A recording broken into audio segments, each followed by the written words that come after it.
Halo teman-teman semuanya, berjumpa lagi dengan saya Adit di sini. Apa kabarnya teman-teman semua? Saya doakan semoga kita semua selalu dalam keadaan baik tanpa kekurangan suatu apapun ya teman-teman. Bagi yang baru pertama kali ke channel ini, saya ucapkan selamat datang dan terima kasih telah klik video ini.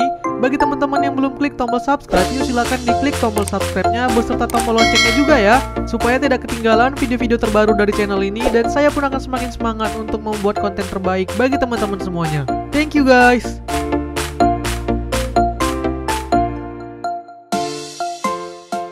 Oke, di video kali ini kita akan ngebahas lagi salah satu ponsel Realme yang masih tergolong baru dan sebelumnya udah pernah juga kita buatkan videonya.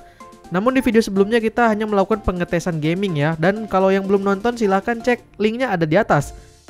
Nah, walaupun udah pernah kita buatin videonya, tapi kayaknya smartphone ini masih seru untuk dibahas.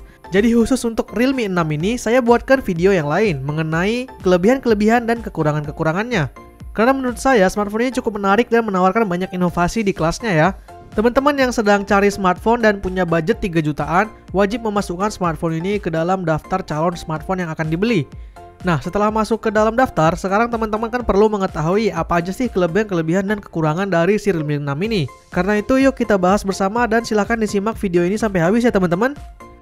Kita mulai dari kelebihan-kelebihannya dulu. Kelebihan yang pertama, smartphone ini sudah menggunakan layar dengan refresh rate 90Hz. Nah, untuk layar ini bisa dikatakan suatu hal yang sangat baru sekali di kelasnya. Coba deh teman-teman lihat, kayaknya baru Realme 6 ini yang menawarkan layar IPS Full HD 6,6 inch dengan refresh rate 90Hz. Biasanya smartphone menengah ke bawah itu kan masih pakai 60Hz ya. Terus apa bedanya sih yang 90Hz dengan yang 60Hz atau layar standar? Mungkin teman-teman ada yang belum tahu ya apa itu refresh rate. Simpelnya begini, refresh rate itu adalah jumlah gambar yang bisa dirender ketika layar di refresh. Jadi semakin tinggi angka refresh rate-nya, maka kemampuan layar untuk menampilkan gambar per detiknya itu semakin tinggi atau semakin banyak. Sehingga pergerakan grafik atau gambarnya menjadi lebih smooth. Nah, satuan pengukuran refresh rate ini menggunakan Hertz atau disingkat dengan huruf HZ. Jadi kalau 90Hz, maka layar ini bisa merender 90 gambar atau frame per detiknya. Efeknya tentu akan sangat terasa ketika kita melakukan scrolling misalnya, menonton video dengan FPS yang tinggi, ataupun bermain game yang sudah mendukung grafik di atas 60Hz. Cuma mungkin kalau di video atau di kamera ini kita nggak akan ngelihat banget bedanya ya, karena kamera yang kita gunakan juga hanya bisa merekam 60 fps. Tapi akan terasa banget bedanya kalau teman-teman lihat langsung. Layar 90Hz ini adalah fitur yang cukup membuat Realme 6 ini menjadi eksklusif di kelasnya. Paling tidak sampai video ini dibuat, karena kedepannya kita nggak tahu ya apakah akan ada lagi brand lain yang mengeluarkan smartphone dengan layar 90Hz ini. Nilai lebih lain yang ada di layarnya yaitu ada pada modelnya ya, yang mana tidak pakai poni lagi tapi sudah pakai model tompel. Jadi terlihat lebih fresh dan nggak ngebosenin seperti kebanyakan smartphone yang ada saat ini di pasaran. Kelebihan yang kedua, memiliki performa di atas rata-rata. Nah, kalau bicara smartphone mid-range dengan harga 3 jutaan di masa sekarang ini, performa adalah hal yang wajib dipertimbangkan dengan baik ya. Karena di harga 3 jutaan untuk saat ini performa smartphone itu rata-rata udah cukup ngebut. Si Realme 6 ini dibekali dengan chipset MediaTek Helio G90T yang menghasilkan performa yang sangat ngebut di kelasnya. Memang sih untuk kelas harganya dia bukan yang termurah yang menggunakan chipset ini, karena masih ada Redmi Note 8 Pro yang harganya lebih murah sedikit yang juga menggunakan Helio G90T. Tapi ya walau begitu Realme 6 ini juga tetap masih di atas rata-rata karena smartphone sekelasnya itu masih banyak yang performanya di bawah Realme 6 ini.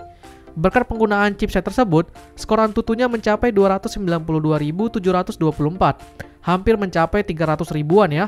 Untuk penggunaan sehari-hari udah cukup memuaskan sekali ya. Untuk gaming juga smartphone ini performanya sangat bisa diandalkan. Semua game-game berat dapat berjalan lancar di smartphone ini tanpa ada kendala. Jadi smartphone ini juga cocok banget buat kamu pecinta game. Kelebihan yang ketiga, menggunakan teknologi pengisian baterai flash charge 30W. Pengisian cepat atau biasa disebut dengan fast charging mungkin bukan hal yang eksklusif banget untuk saat ini. Karena biasanya smartphone yang harga 2 jutaan juga udah banyak yang support fast charging. Tapi rata-rata emang pengisian cepat yang ada saat ini masih menggunakan 18W. Dan kalaupun ada yang di atas 18W itu biasanya untuk smartphone kelas atas ya. Tapi di Realme 6 ini beda dari yang biasa. Nggak tanggung-tanggung, yang disematkan adalah charger dengan daya 30W. Alhasil untuk mengisi penuh baterai 4300 mAh-nya dari kosong diklaim cuma 55 menit aja. Gokil kan? Nggak ada kata lama lagi nih untuk ngecas si smartphone Realme 6 ini. Buat yang mobilitasnya tinggi dan nggak punya banyak waktu buat ngecas smartphone lama-lama, smartphone ini cocok banget buat dipilih. Kelebihan keempat, punya kamera yang bagus. Di smartphone ini terdapat 4 buah lensa belakang yang terdiri dari lensa utamanya 64 megapiksel, lensa keduanya 8 megapiksel ultrawide 120 derajat, lensa ketiganya makro 2 megapiksel, dan terakhir ada lensa deep sensor 2 megapiksel. Saat saya coba hunting beberapa foto dengan semua model lensanya, hasilnya cukup menarik dan lebih dari cukup ya. Foto yang dihasilkan memiliki warna yang cukup akurat, memiliki detail yang bagus dan noise-nya sangat sedikit. Bahkan di foto malam juga hasilnya cukup lah ya. Lensa ultrawide-nya juga bisa menghasilkan foto wide dengan kualitas detail yang cukup baik menurut saya. Untuk kelas harganya sih, kamera yang ada di smartphone ini udah top lah.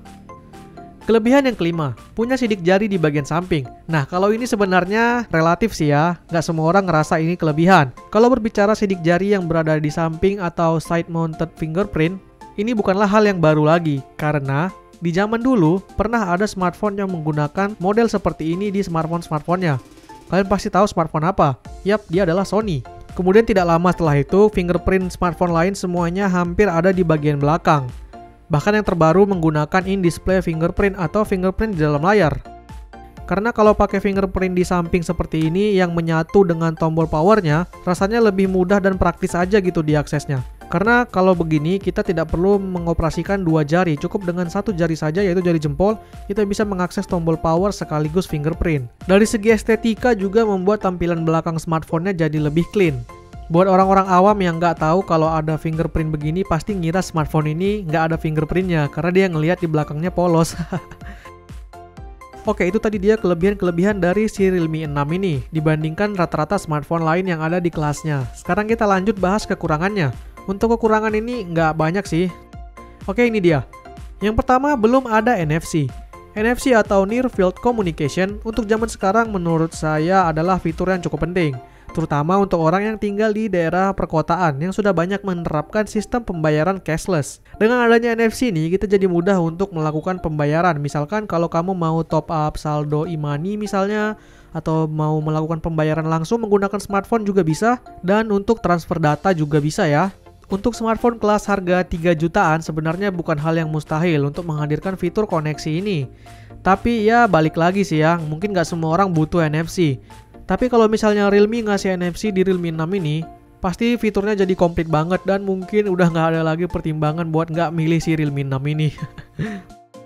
Kekurangan yang kedua yaitu adalah bodinya ini belum dilapis dengan kaca Gorilla Glass. Yang dimaksud belum dilapis Gorilla Glass adalah bagian belakangnya ya, karena untuk bagian depannya sih memang udah pakai Gorilla Glass. Bagian back covernya ini masih terbuat dari plastik. Untuk desain body dan build quality-nya memang overall sudah bisa diacungi jempol ya. Terlihat mewah dan sangat solid. Tapi agak sayang aja sih back covernya yang terlihat sangat mengkilap ini bukan dari kaca ya, tapi hanya plastik yang diberi finishing mengkilap seperti ini.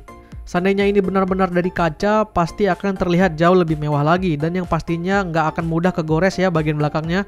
Contoh smartphone yang udah pakai bodi kaca depan belakang itu kayak Redmi Note 8. Bagi penyuka desain dan suka hal-hal yang berbau kemewahan, mungkin akan lebih mudah jatuh cinta dengan bodi smartphone yang berbalut kaca asli. Oke, sejauh yang saya temukan, kekurangan di smartphone ini cuma 2 itu aja ya. Dan kekurangan itu sih lebih ke fitur opsional sebenarnya. Karena bagaimanapun juga kelebihan-kelebihan yang dimiliki smartphone ini sudah membuatnya menjadi salah satu Android terbaik di kelasnya. Realme 6 ini betul-betul membawa banyak hal yang menarik dan terobosan baru di kelasnya. Perlu dicatat juga, semua kelebihan dan kekurangan tadi itu berdasarkan penilaian dan pengalaman dari sudut pandang saya pribadi ya. Mungkin teman-teman ada yang merasa kelebihan dan kekurangannya bukan ini aja atau ada yang lain. Silahkan teman-teman tambahkan di kolom komentar. Teman-teman juga silahkan saling sharing pengalaman di kolom komentar, terutama yang udah pakai smartphone ini. Barangkali bisa bermanfaat buat teman-teman kita yang lain. Oke deh, sampai di sini aja video kita kali ini. Semoga video ini bermanfaat buat teman-teman semua. Silahkan tekan tombol like jika suka, dislike jika tidak. Jangan lupa subscribe bagi yang belum. Terima kasih telah menonton dan sampai ketemu di video selanjutnya. Bye-bye.